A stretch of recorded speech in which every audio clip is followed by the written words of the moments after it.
Okay, internet, here is the shortest EDC pocket dump video.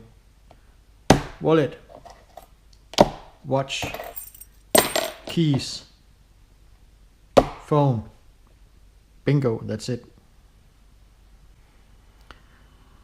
Okay, after that short, a bit of a joke intro,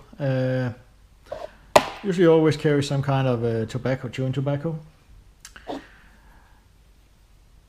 Not every day I carry this, but usually when I go out at night or go to work, I always carry this flashlight. It's a Surefire E2D LED.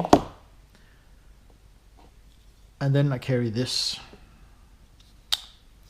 It's an old folder, Emerson Spec War model CQC7, produced by Benchmade USA under license back in the early mid-90s.